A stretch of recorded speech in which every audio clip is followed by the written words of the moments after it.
itt van az a nagy szenzációs látnivaló. Igazából csak félig meddig látszik. Tehát amit tudni kell, ez egy víznyelő zsomboly, körülbelül olyan 10 méter mély. Ott, hogyha egészen ott a sarokban ott nézzük, talán valamennyire át is sejlik a fény. Tehát ez fölül is nyitott és alul is nyitott, és egy vízesés van benne, egy körülbelül egy ilyen szintén 10 méter magas vízesés. Tehát ez az európai egyedülálló látványosság itt. Ott mellette az előbb látott vízesés van. Hát tényleg szép, ugye maga nemében egyedülálló, az biztos. Viszont azért nem véletlen, hogy ez a túra nem igazán egy látogatott, ugyanis nem volt egyszerű az idejutás, borzasztóan nehéz se. Mondjuk a tegnapi túrához képest, hogyha azt mondjuk 10-esre osztályozzuk nehézségbe, akkor ez egy olyan 4-es, 5-ös lehetett. Mert ugyan nagy és meredek falakat kellett mászni, ráadásul ugyanaz a sáros, ilyen omlós, köves az oldal, de legalább ezek nem túl magasak, és rövideket kellett mászni, ez a lényege. Úgyhogy kibírható volt. Itt feljebb a szurdokon már nincsen igazi látnivaló, úgyhogy vissza fogunk majd fordulni. Még egy valami maradt ki, egy barlang, amihez most megpróbáljuk a lejutást megkeresni. Most ugye azt kívánták, én biztos tudom, hogy azt kívánták, hogy menjek közelebb és mutassam meg az egészet belülről is. Nos, hát kérem szépen, legyen a kívánságuk szerint. Íme, így néz ki belülről a víznyelő zsomboly vízeséssel. Ehhez viszont azokon a galjakon kellett itt át balettozzak, és hát meg kell mondjam, hogy nem volt egy kellemes és biztonságos érzés. Na jó, most akkor vissza, remélem szintén fürdő nélkül. Ugyanis alatta a pocsolya az olyan 50-60 cm mély, tehát nem igazán kellemes volna ebbe a jéghideg vízben megmátózni.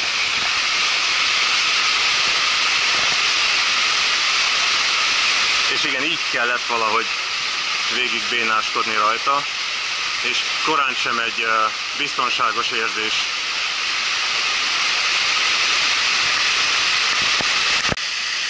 Sikerült visszaevickélni, és hát úgy látom, hogy most egészen belső és exkluzív képek is lesznek a vízesésről.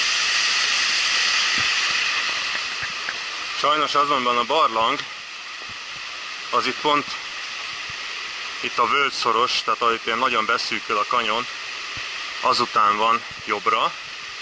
Itt most meg kell nézzük, hogy le tudunk-e jutni a patakmederben. Ha nem, akkor sajnos megint vissza föl oda, és ott van egy lehetőség, egy borzasztó meredek ilyen csúszda, azon leereszkedni, de mindenképpen meg fogjuk csinálni. Hát sajnos a helyzet az elég szomorú, ugyanis itt ezen a vízesésen, meg a következőn, meg az azután következőn nem nagyon valószínű, hogy átbírunk menni. Tehát marad a föl ott, és le ott ezen a nyiladékon. Ezért ez a szörnyű, hogy egy nagyon-nagyon kevés kiépítése, mert igazából itt 2x10 méter az, ami ilyen átjárhatatlan. Hát ha ennyi ki lenne építve, akkor az egész völgyet gyerekjáték volna bejárni. Így viszont vannak ezek a nagy szívásutak fölle mászkálással. Még megnézzük ezt a kicsi barlangot, itt ez micsoda. Hát ez itt ez sajnos csak ennyi. Ha nagyon nagy eső esik, akkor ide be lehet húzódni. Fölértünk, és csak hogy mindenki tisztában legyen a dimenziókkal, ugye, itt kell majd lemenni. Még nem a barlangban vagyok, viszont valószínűleg ez az egész szurdokvölgy valaha egy barlang lehetett, és ez valamilyen régi oldalága annak a barlangnak. Viszont hogy mi be fogunk menni, az ott van szemben, még szinte semmi nem látszik belőle, Igazából a szélessége a bejáratnak nagyon kicsi, magassága viszont nagy. Talán innen már kicsit látszik valami.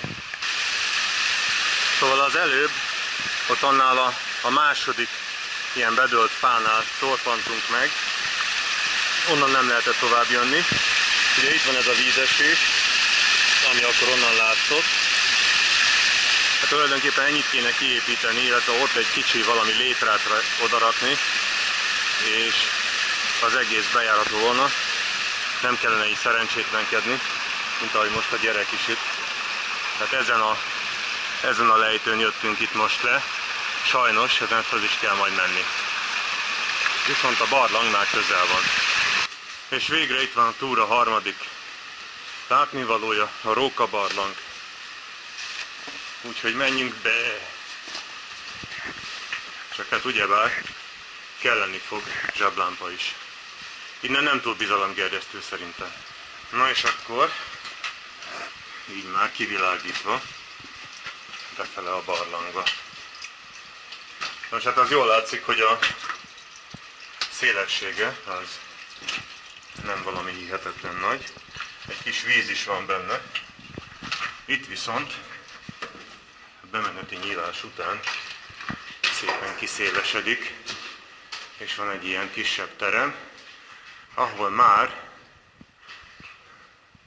némi ilyen cseppkőszerűségek is vannak. Viszont még mindig tovább lehet menni. Itt is vannak cseppkövek, hát ugye itt már meg voltak vandálozva sajnos, de még mindig elég szép azért a barlang. Itt is van egy szép kis cseppkőoszlop. Sőt, itt tovább is.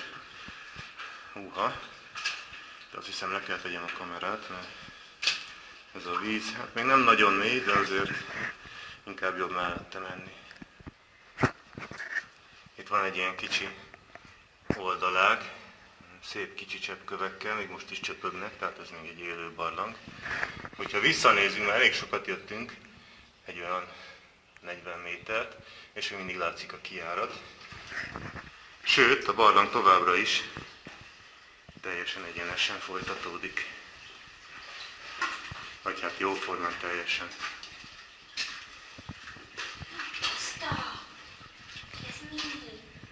Ott. Ez ilyen mézteljes kivállás. Most hát itt már megint igencsak lapos kúszás van, hogy elteszem a kamerát. Most hát klausztrofóbiásnak ez nem való azért. Elég kemény azért itt a helyzet. Elég egyemberes ez a járat. Ezt most a barlangászok biztos röhögnek, hogy néha csak úgy tudnak elmenni, hogyha kiengedik a levegőt, és úgy tudnak tovább csusszani egy barlangjáratba. Itt azért ahhoz képest ez egy kész autópálya. Valaki ide lóval jött be, de mondjuk ki már nem ment.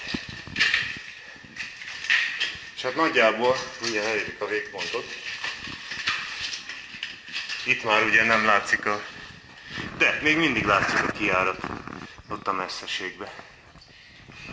Hát szinte végig látszik. Látszik jól? Fölfele most is igen nagy magasságok vannak. Ilyen 6-7 méter magas a barlang. Van is benne cseppkő azért, itt-ott. Még cseppkő alazatok, egész szépek. Fölgyűlt a víz egy picit. Még mindig megyünk befelé. Itt már nagyon összeszépül a járat. De még azért tudunk menni.